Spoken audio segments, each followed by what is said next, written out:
beetle flies out, and then the lily flips from white to pink. Because the water beetle won't go to pink flowers, it'll only go to white flowers. So that keeps it from cross-pollinating back with itself. I've never heard of this before. Yeah, it's amazing. It's amazing. It is amazing. It's absolutely amazing. The information about it, and more than that, is actually in a book called Creation by a guy named Grant Jeffrey. And he talks about this thing, and I was just astonished. And what he basically says is, look, there's no way this could have occurred by chance. It's absolutely impossible for that to have occurred by chance. It's what's called irreducibly complex. You take one part of that relationship between the flower and the beetle, or between the beetle and the flower out of it, it doesn't work at all. Wow. There had to be an intelligent designer who put that thing together, just like you had an intelligent designer for that car I was talking about earlier. So, you know, you have people coming against this, but when it's all said and done, they can it all. Another thing that we didn't get a chance to talk about in the last session was about the law of entropy, and this will segue into frequencies, the very thing I'm going to talk about in a little bit of detail today. The law of entropy, Hank Hanegraaff, the guy who came up with the whole idea of fossils, ape men, chance, and the law of entropy itself, FACE, F-A-C-E, to explain how evolution is not true and creation must be true. He made the statement in so many words that if fossils, ape men, and chance are basically death blows to evolution, the law of entropy is a bullet to its head. And I'll explain that. Basically, you have two basic laws of thermodynamics in physics. Now, the thing about it is, with the laws of thermodynamics, they have to exist. This is not a theory. It's a law. That means it is the truth. It has been more than proven, and it cannot be disproven otherwise in and of itself. It's a law. It's just like the law of gravity, okay? The first law of thermodynamics is the law of conservation of mass and energy, and that says in so many words that matter cannot be created nor destroyed. It's kind of like an eternal law in the creation realm, for lack of better words. But there's another law that exists called the law of entropy, and most people who've studied intro to physics and this sort of thing, they'll remember that.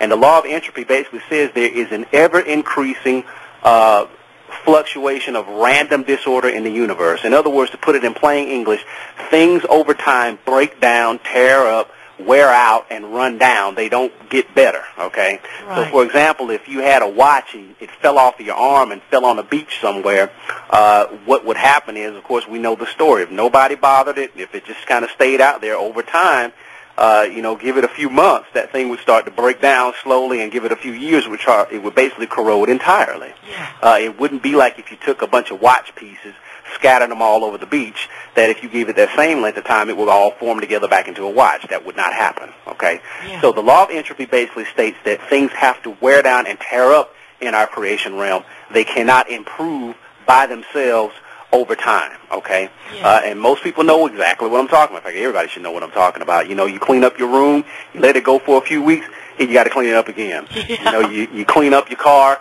you let it go, you got to clean up again. If you have a pet, if you have a dog or something like that, you clean up their basket wherever they stay. You know the story. I mean, you know, if something happens and you got to keep going back and doing that, the reason why is because of the law of entropy. It's a law in science. Well, the theory of evolution runs contrary to the law of entropy. Evolution says over time things improve, become increasingly more orderly and more organized by themselves. The law of entropy in science says that no, it tears up and wears out and runs down over time. So you got one saying it's getting better and one saying it has to get worse. Yeah. And the theory saying it's getting better, but science is saying that it gets worse. Now that's very powerful because most people make evolution synonymous with science. When I was studying science in graduate school, they made it seem as if evolution was just a part of science. But it can't be a part of science if it's contradicting science. And that's the bottom line. So the law of entropy pretty much squares away the evidence, along with like what we talked about in session 2 about the fossils, the ape men, and chance. And also we talked about in session 1 about the history of science itself. I did say back in session 1 when we were talking that basically up until about the turn of the last century, most scientists believed there was a God. They believed that many of them were Christians. Most of your modern disciplines now, you know, Robert Boyle, Faraday, these guys were all considered Christians. Babbage and computer science and what have you, all these guys who are the founders of the modern disciplines in science were believers, believe it or not, believers in Christ. But something happened, something went terribly wrong. And one of the things that went wrong, to kind of segue into what we're going to talk about today, is what's called the Michelson-Morley experiment. It's probably one of the most famous experiments in science itself, let alone in physics. But something happened that went terribly wrong, and it paved the way for a guy by the name of Einstein to come in and do what, and this is going to be a strong statement, do what I consider throw off science for the next 100 years. And only now are we starting to pick up the pieces in terms of Western science and our understanding of science altogether.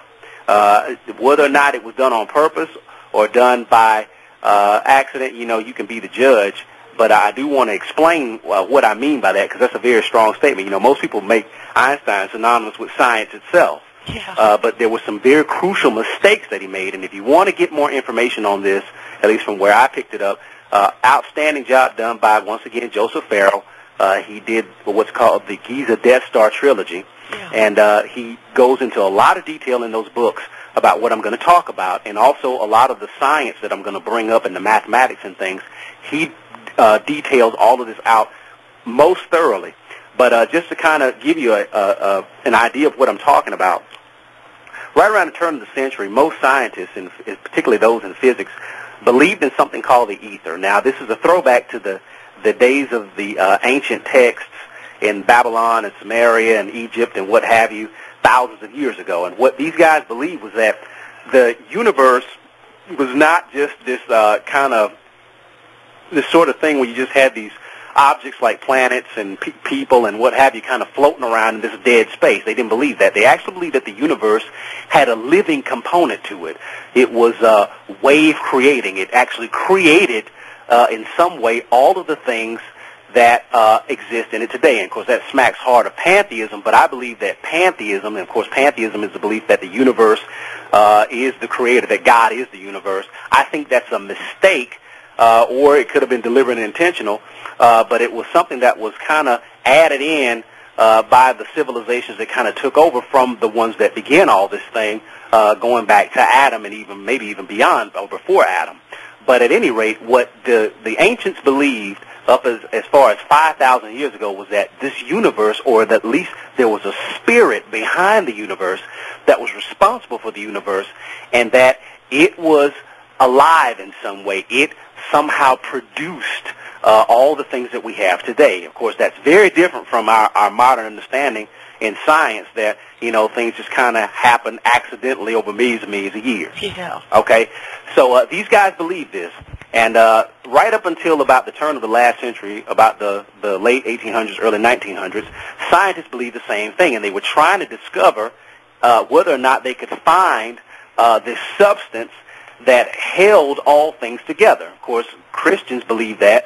We believe that, of course, in Acts chapter 17, Paul talks about how in God we live and move and have our being, right? Yeah. In Colossians chapter 1, Paul again is writing, and he makes a profound statement that in God all things cohere or consist. In Hebrews, again, the writer of Hebrews basically states in Hebrews chapter 1, I believe it's verse 3, where he states that all things are sustained by the word of God's power. Okay? So we know from Genesis chapter 1, verse 1, that in the beginning God created the heavens and the earth. We know John basically reiterates this and talks about the Word who was made flesh was the Creator. He was God himself. And that's the basic tenet and premise that a lot of these scientists had. But what Michelson and Morley were trying to do is that they were trying to prove the existence of this substance. And their logic was very simple. What they were thinking was that whenever you have a wave that's traveling on Earth, whether it's a light wave that's hitting your eye from, say, a lamp or from the sun, or if you have a sound wave, if somebody's talking, like if you're listening to me, that wave is carried through a medium, right? It has to have air, right? So if you have a vacuum like space, for example, a sound can't travel through a vacuum. Okay, you can't hear sound. So when you watch the little Star Wars movies where you hear all the little sounds of the ships and all that sort of thing in outer space, that really wouldn't happen. They just add all that for dramatic effect. Okay, right? You wouldn't really hear all that stuff. Basically, you would hear nothing. It would be a vacuum, and so you wouldn't hear anything, but you would see light.